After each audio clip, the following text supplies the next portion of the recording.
കഴിക്കാൻ ഭക്ഷണം ഉണ്ടോ? കിട്ടുന്നുണ്ടോ? എന്തെങ്കിലും കഴിക്കാൻ കിട്ടുന്നുണ്ടോ? കഞ്ഞിയോ എന്തെങ്കിലും കിട്ടുന്നുണ്ടോ? അല്ലേ? ഇതുപോലും ഇല്ലാത്ത ആൾക്കാർ കിടക്കാൻ മേൽക്കൂടുണ്ടോ? ഉണ്ടോ? ചെറുതായിട്ട് എന്തെങ്കിലും ഷീറ്റ് വലിച്ച് കിട്ടാണെങ്കിലും ആ ഷീറ്റെങ്കിലും ഉണ്ടല്ലോ എന്നുള്ള കാര്യം. അപ്പൊ ഇതുപോലും ഇല്ലാത്ത ആൾക്കാർ ഈ ലോകത്തിൽ ഒരുപാട് ആൾക്കാരുണ്ട്. അപ്പൊ നമ്മൾ അതിലിരുന്ന് അടുത്ത സ്റ്റെപ്പ് എങ്ങനെ പോകണം അത് ശ്രമിച്ചു വേണം പോവാൻ. അല്ലാതെ എന്റെ കഷ്ടം പറഞ്ഞ് ഞാൻ ഇങ്ങോട്ട് ഒതുങ്ങി കൂടുവാണെങ്കിൽ ആ ഒതുക്കത്തിൽ നിങ്ങൾ രക്ഷിക്കാൻ ആരും വരത്തില്ല. അല്ലേ? ഒരു ദൈവം എന്നെ വന്ന് രക്ഷിക്കും, ദൈവം എന്നെ നിന്ന് രക്ഷിക്കും എന്ന് പറയുന്നതെല്ലാം അതിനൊരു കഥ പറയാം. ഒരു വലിയ കുഴപ്പമില്ല, തിരിച്ച് നമ്മൾ പറക്കും. അല്ലേ? വീണാലും തിരിച്ചു പറക്കണം. അതാണ് നമുക്ക് വേണ്ട ഒരു ആവശ്യമായ ഒരു കാര്യം. ഇവിടെയുള്ള കുട്ടികൾ എല്ലാവരും നിങ്ങൾ കോഴിയാണോ പരുന്താണോ ഇതൊന്നും മറ്റവർ പറയുന്നതൊന്നും കേൾക്കാതെ നിങ്ങൾ നിങ്ങളുടെ കഴിവുകളെ കണ്ടെത്തി കഴിഞ്ഞ് നിങ്ങൾക്ക് ഉയരെ പറക്കാൻ ശ്രമിക്കുക.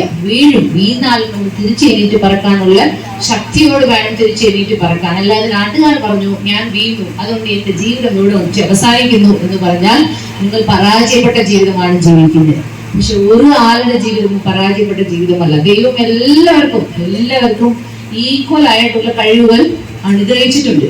അവനവൻ ഉപയോഗിക്കാതെ തന്നെ അവന്റെ കുഴപ്പമാണ്, അല്ലാതെ ദൈവത്തിന്റെ കുഴപ്പമല്ല.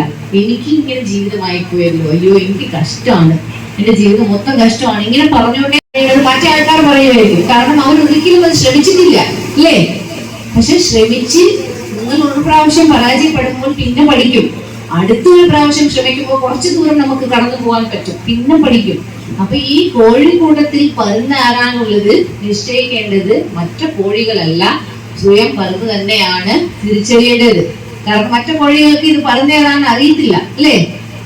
കോഴികൾ കണ്ടിട്ടില്ലല്ലോ ഈ പരുന്നിനെ.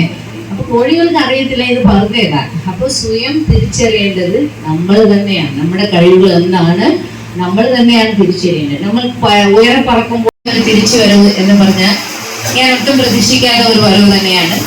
കഴിഞ്ഞ ആഴ്ചയിൽ ഇങ്ങനെ ഒരു മീറ്റിംഗിൽ ഈ ഇടുക്കി ജില്ലാ പോലീസുകാർ വന്നിട്ട് സർക്കാർ നിയമിച്ചിരിക്കുന്ന ഉദ്യോഗസ്ഥരാണല്ലോ, അല്ലേ? അപ്പൊ അങ്ങനെയാണ് പോലീസ് എന്ന് പറയുമ്പോൾ ഈ സോഷ്യൽ പോലീസിങ് എന്താണ് ഈ സോഷ്യൽ പോലീസിങ്? അല്ലെങ്കിൽ പറഞ്ഞു കൊടുത്തോ? ഇല്ല.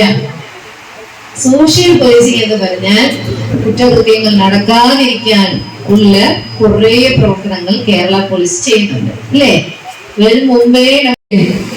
അപ്പൊ ആ പിള്ളേർക്ക് കാര്യങ്ങൾ ചെയ്തു കൊടുത്തില്ലെങ്കിൽ അവർ പല വഴിയും പോകും. അവർ പിന്നെ ഒരു ഫോണുമായിട്ട് എടുത്ത് അതുവഴിക്ക് ആ പിള്ളേർക്ക് വരുന്ന ഒരുപാട് കാര്യങ്ങൾ, അതുവഴി വരുന്ന അസുഖങ്ങൾ, ഒരുപാട് കാര്യങ്ങൾ ഈ ലോകത്തിലുണ്ട്. നമ്മൾ ഒരിക്കലും ഈ ആവശ്യമല്ലാത്ത കാര്യങ്ങൾ, അതായത് കുടുംബം എന്ന് പറയുന്നത് വലിയ പ്രസക്തിയുള്ള ഒരു കാര്യമാണ്. അതിപ്പോ കുറച്ചായിട്ട് പല കാര്യങ്ങൾ കൊണ്ട് നഷ്ടപ്പെട്ടു വരികയാണ്.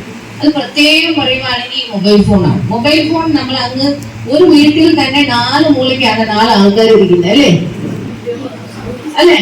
നമ്മളിപ്പോ ഇവിടെ വന്നിരുന്നാലും ഇപ്പോഴായിരിക്കും മൊബൈൽ ഫോൺ കാണാത്തവരിരിക്കുന്നത്. ഞാൻ വരുന്നവരെ, അല്ലെങ്കിൽ ഇവിടെ രാജാവ് വരുന്നവരെ, അല്ലെ മൂപ്പൻ വരുന്നവരെ നമ്മൾ എല്ലാവരും 4 പേരുണ്ടെങ്കിൽ 4 പേരും 4 മൊബൈൽ കുത്തിയിരിക്കുന്നില്ല, അല്ലേ? നമ്മൾ അടുത്ത് പണ്ടൊക്കെ വരുമ്പോ ചേച്ചിയുടെ വീട്ടിൽ എന്തായാലും കറി വെച്ചേ മീനാണോ, ആ അപ്പച്ചൻ കൊണ്ടുവരുന്ന മീനല്ലേ, അത് ശരിയാവില്ല കേട്ടോ. അത് എന്നാലും അങ്ങനെയൊക്കെ കുറെ വർത്താനങ്ങൾ പറയുമായിരുന്നു. പറഞ്ഞെടുത്ത് വിചാരിക്കുന്നു ഞാൻ കോഴിയാണ്, അതുകൊണ്ട് എനിക്ക് ഇങ്ങനെ കൂടി കഴിഞ്ഞ് പോയാൽ മതി എന്നുള്ള ലെവലിലേക്ക് മറ്റു കോഴികൾ പറയുന്നത് അനുസരിച്ച് അങ്ങ് കോഴിയായിട്ട് ജീവിച്ച് മരിക്കുന്നത്, അല്ലേ? ഇതിൽ നിന്ന് നമുക്ക് മനസ്സിലാവേണ്ടത് എന്താണ്? ഞാൻ പറയാൻ ഉദ്ദേശിക്കുന്നത് എന്താ ചോദിച്ചാൽ, ഇവിടെ ഈ കൂട്ടത്തിലിരിക്കുന്നവരിൽ എത്ര പേര് കോഴിയാണ്, എത്ര പേര് പരുന്നാണോ എന്ന് നമ്മൾ പറന്ന് നോക്കിയാലേ അറിയത്തുള്ളൂ. നിങ്ങൾ എത്ര പേര് പരുന്നെന്ന്, അല്ലേ? നമുക്ക് എത്ര ഉയരെ പോകാൻ പറ്റും എന്നുള്ള കാര്യം നമ്മൾ പറന്ന് നോക്കുമ്പോൾ, ഒരു പ്രാവശ്യം പറക്കുമ്പോൾ നിങ്ങൾ വീഴും. പക്ഷെ നിങ്ങൾ ചുറ്റിയുള്ള ആൾക്കാർ പറയും ഇത് പറ്റൂല, നമുക്ക് നമ്മുടെ ആദിവാസി കുടിയിൽ നിന്നൊക്കെ ഒരാൾ ഇങ്ങനെ പഠിക്കാൻ പോവുക, അല്ലെങ്കിൽ ഒരു IPS ഉദ്യോഗസ്ഥയാകാം, IAS ഉദ്യോഗസ്ഥയാകാം, അല്ലെങ്കിൽ വലിയ ആകാശത്തിൽ നോക്കി ആഗ്രഹിക്കുന്നത് അതിന്റെ കൂട്ടത്തിലിരിക്കുന്ന ആളെ പോലെ തന്നെയാണ് പറക്കാൻ ആഗ്രഹിക്കുന്നത്. പക്ഷെ ഈ പരുന്നിന്റെ കുഞ്ഞിന്റെ എന്ത് വിചാരമാണ്? അത് കോഴിയാണ് വിചാരം. അപ്പൊ കോഴിയുടെ കാര്യങ്ങൾ എന്താ? മാക്സിമം നോക്കിയാൽ കമ്പൗണ്ട് ചാടാം, അല്ലെങ്കിൽ ഒരു മരത്തിൽ ചാടി കയറിയിരിക്കാം, അത്രയല്ലേ പറ്റുള്ളൂ. കോഴിക്ക് മേലിൽ പറക്കാൻ പറ്റുമോ? പറ്റൂലല്ലോ. അപ്പൊ ഈ പരുന്നിന്റെ കുഞ്ഞ് എന്ന് വിചാരിക്കുന്നു താനൊരു കോഴിയാണ് എന്ന് വിചാരിക്കും. രണ്ടാമത്തെ ദിവസം പറക്കുമ്പോഴും താഴെ വീഴുമായിരിക്കും ആ പരുന്നിന്റെ കുഞ്ഞ്, അല്ലേ? അത് പരുന്തിന്റെ അടുത്തുണ്ടെങ്കിലും അങ്ങനെ ആയിരിക്കും. പക്ഷെ ഈ പരുന്തിന്റെ കുഞ്ഞിനെ അടുത്തിരിക്കുമ്പോൾ ആ പരുന്ത് ആ കുഞ്ഞിനോട് എന്താ പറയുന്നേ? എന്തായിരിക്കും പറയുന്നത്? ഇതൊക്കെ സാരമില്ല, ഇനി ഉയരം പറക്കുന്നായിരിക്കും പറയുന്നത് അല്ലേ? പക്ഷെ ഈ പരുന്തിന്റെ കുഞ്ഞി ഇവിടെ പോയതുകൊണ്ട് കോഴി കുഞ്ഞിനോടൊപ്പം ആയതുകൊണ്ട് ഈ കോഴി എന്തായിരിക്കും പറയുന്നത്? അയ്യോ, ഇതൊന്നും ആവശ്യമില്ലാത്ത കാര്യമാണ്, നീ വെറുതെ കയറി കൈ കാലം മുറിച്ചോണ്ട് ഇവിടെ വരണ്ട അല്ലേ എന്നായിരിക്കും കോഴി പറയുന്നത്. നമുക്കൊണ്ട് ഇതൊന്നും പറ്റാത്ത കാര്യമാണ്, ഇതൊന്നും നീ ഒരിക്കലും പറക്കല്ലേ എന്ന് പറഞ്ഞ് ആ പരുന്തിന്റെ ഒരുപാട് കപ്പാസിറ്റി ഉണ്ടായിട്ടും അതിന് കഴിവുകൾ ഉണ്ടായിട്ടും അല്ലെങ്കിൽ ദൈവമായിട്ട് അനുഗ്രഹിക്കപ്പെട്ട